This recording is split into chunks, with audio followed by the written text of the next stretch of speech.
अस्सलाम वालेकुम, नमस्ते, सत श्री अकाल। कैसे हैं आप लोग? उम्मीद करती हूँ ठीक होंगे, खुश होंगे। मैं हूँ हसीका अली और आज आप लोग की लाइन में बहुत ही लेटेस्ट वीडियो। सो स्टार्ट करते हैं वीडियो को without wasting any time. So let's start.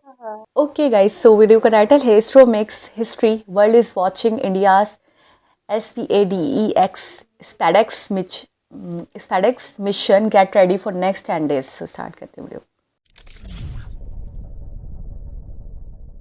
Now honestly मुझे काफी दुख होता है देखकर कि इसरो ने एक हिस्टोरिक मिशन को लॉन्च किया है। यहाँ पे आप देख पाओगे कुछ ही घंटों पहले इसरो ने इस पर ट्वीट करी है कि स्पैडेक्स मिशन लॉन्च हो चुका है, जबकि इंडियन मीडिया इसको इतना ज्यादा कवर कर नहीं रहा।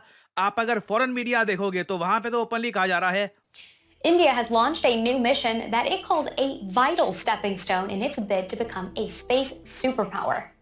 बिल्कुल। स्पैडेक्स को आप अगर देखें ना, ये मिशन भारत को एक स्पेस सुपर पावर बनने की राह पे ले जाएगा। ऑलरेडी आप कह सकते हैं स्पेस की फील्ड में इंडिया एक डोमिनेंट प्लेयर है, but India will soon become a space super power with SpaDeX mission. और यहाँ पे आप देख पाओगे ये PSLV C-60 रॉकेट ने लॉन्च कर दिया है स्पैडेक्स मिशन। अब यहाँ पे अगला आपका सवाल ये आएगा कि ये मिशन किस बारे में है और आने वाले 10 दिन, जी हाँ, अभी ये मिशन कंप्लीट नहीं हुआ है, 10 दिन आने वाले बहुत ही इंटरेस्टिंग होंगे। और उसके बाद पता लगेगा कि क्या भारत इंटरनेशनल डॉकिंग स्टैंडर्ड्स के हिसाब से एक खुद का स्पेस स्टेशन बना पाएगा, नहीं बना पाएगा। तो this is a very interesting development.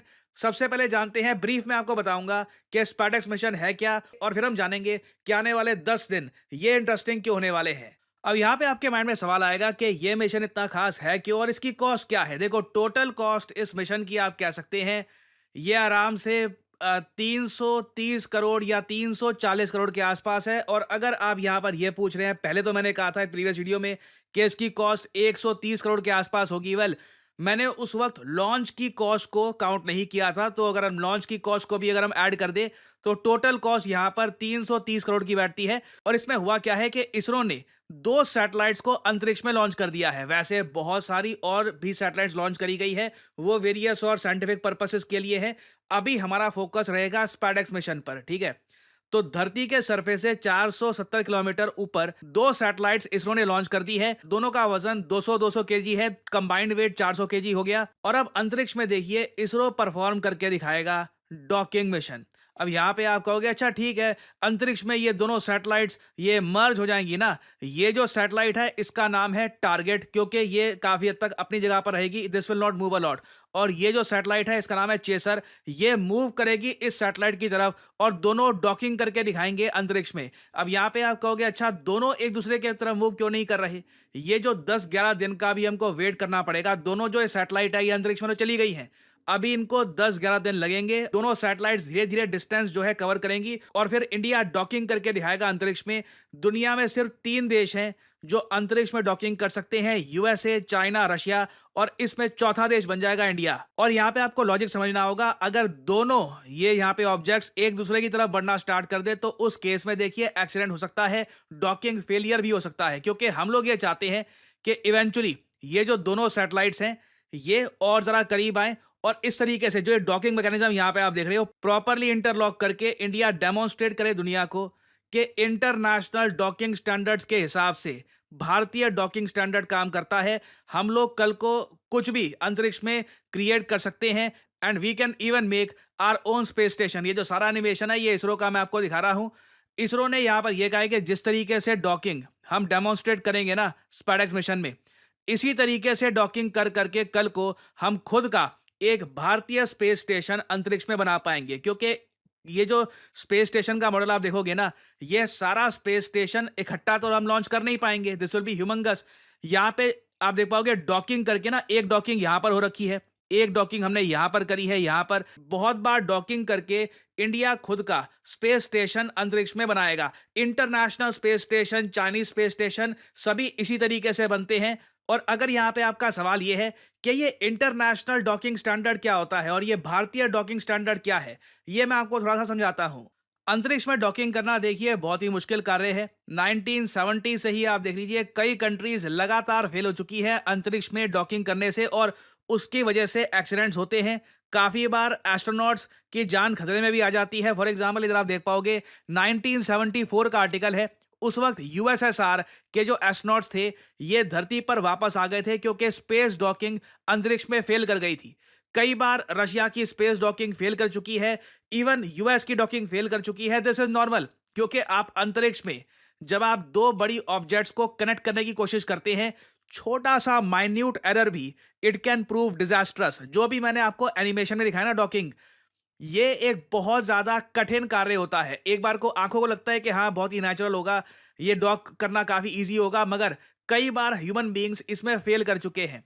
और इसलिए 2010 में दुनिया ने बनाया international docking system standard.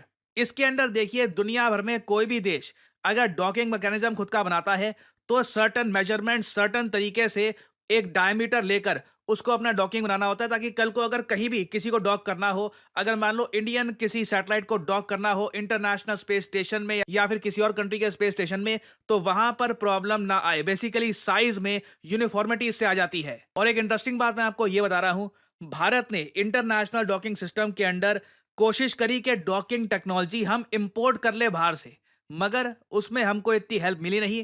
Countries अपनी डॉकिंग टेक्नोलॉजी एक्सपोर्ट करना चाहती नहीं है, क्योंकि जैसे मैंने आपको बताया दुनिया के सिर्फ 3 देश हैं जिनके पास ये टेक्नोलॉजी है खुद की। तो इंडिया ने खुद का भारतीय डॉकिंग सिस्टम बनाया जो बिल्कुल इंटरनेशनल डॉकिंग स्टैंडर्ड पर बेस्ड है। तो इसका मतलब ये है, इससे हमको मिलती है फ्लेक्सिबिलिटी। कल को अगर हम किसी और कंट्री के साथ कोऑपरेट करना चाहें या फिर कोई मान लीजिए कोई बड़ा प्लान बनता है जिससे हम मर्ज भी करना चाहें स्पेस में सैटेलाइट्स या फिर कोई और बड़ी ऑब्जेक्ट, तो ये भी हम कर पाएंगे। तो अब यहाँ पे आप समझ पा रहे होंगे कि क्यों इसरो स्पैडेक्स मिशन को ऐतिहासिक कह रहा है। और ये अनफॉर्चुनेट बात है कि हमारे देश भारत में ना इस मिशन के बारे में इतना एंथुजियाज्म है नहीं, क्योंकि जो टेक्नोलॉजी हम डेमोन्स्ट्रेट करने वाले हैं इसको डेवलप करने में बहुत समय लगा था और आज भी कई कंट्रीज इसको परफेक्ट नहीं कर पा रहे। तो आने वाले 10 से लेकर 11 दिन ये बहुत ही इंटरेस्टिंग होंगे। हमको पता लगेगा कि क्या इसरो इस टेक्नोलॉजी को परफेक्ट कर चुका है, क्या हम इंटरनेशनल डॉकिंग स्टैंडर्ड्स के हिसाब से अंतरिक्ष में डॉक कर सकते हैं। और इसकी जो वीडियो है ये मैं आपको बता दूं पूरी दुनिया में तहलका मचाएगी। तो मैं आप सबको कहूंगा, देखिए जिज्ञासा रखिए इसरो क्या कर रहा है, सपोर्ट इसरो एंड होप कि आने वाले 10-11 दिन में हमको एक और अच्छी न्यूज़ सुनने को मिले। कुछ अपडेट्स आती हैं तो इससे रिलेटेड मैं आपको अपडेट्स देता रहूंगा। थोड़ा सा मैं यहाँ पे ये ऐड कर रहा हूँ अभी इस टॉपिक के बारे में, वैसे मैं आपको और जानकारी दूंगा।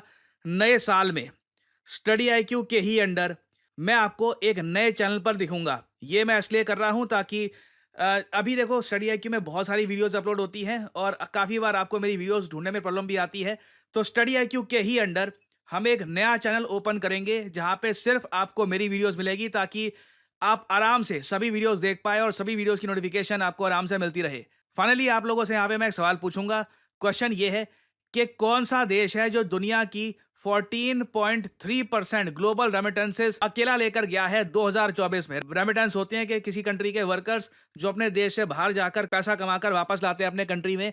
तो आपको यहाँ पर ये बताना है कि वो कौन सा अकेला देश है जिसने टोटल ग्लोबल रेमिटेंसेस का 14.3% अकेले ही ले लिया। ये हिस्टोरिक है, अपने आप में पहली बार हुआ है। This is the highest ever. बताइए किस कंट्री की यहाँ पे हम बात कर रहे हैं, चाइना, रशिया, इंडिया या फिर बांग्लादेश। कमेंट सेक्शन में करिए उत्तर। जो लोग देंगे सही आंसर उनकी कमेंट को मैं दे दूंगा हार्ट, ताकि बाकी लोग समझ पाएं कि सही उत्तर क्या है। और फाइनली आप लोगों के लिए एक बहुत ही इंपॉर्टेंट मैसेज, अगर आप सोशल मीडिया पर मुझसे जुड़ना चाहते हैं ताकि मेरी वीडियो शॉर्ट्स की नोटिफिकेशन सबसे पहले आपको मिले, तो इसका बेस्ट तरीका है मुझसे जुड़िए टेलीग्राम और इंस्टाग्राम पे। मैं x.com ट्विटर पे नहीं हूँ, मेरा कोई अकाउंट नहीं है वहाँ पर। और यहाँ पे आप देख पाओगे वीडियो के कमेंट सेक्शन में पिंड आपको मिल जाएगा ज्वाइन प्रशांत धवन सर्स टेलीग्राम चैनल। यहाँ पे आप करोगे क्लिक तो आपके सामने ये लिंक आ जाएगा। अगर आप मोबाइल फोन पे हैं तो आराम से टेलीग्राम ऐप ओपन हो जाएगी और यहाँ पे आप मेरा जो टेलीग्राम चैनल है ये कर सकते हैं ज्वाइन। ऑलरेडी यहाँ पर 1,60,000 से ऊपर लोगों ने ज्वाइन कर रखा है।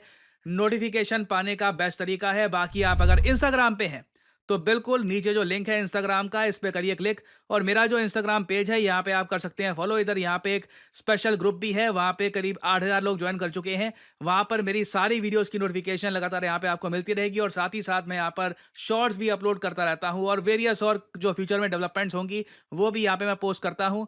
तो फॉलो भी ऑन सोशल मीडिया। नए साल में मैं आपको एक हिंट दे सकता हूँ, कुछ बड़े बदलाव होने वाले हैं। सो इसी नोट के साथ ये है वीडियो का अंत। Thank you for listening and I always say may the gods watch over you.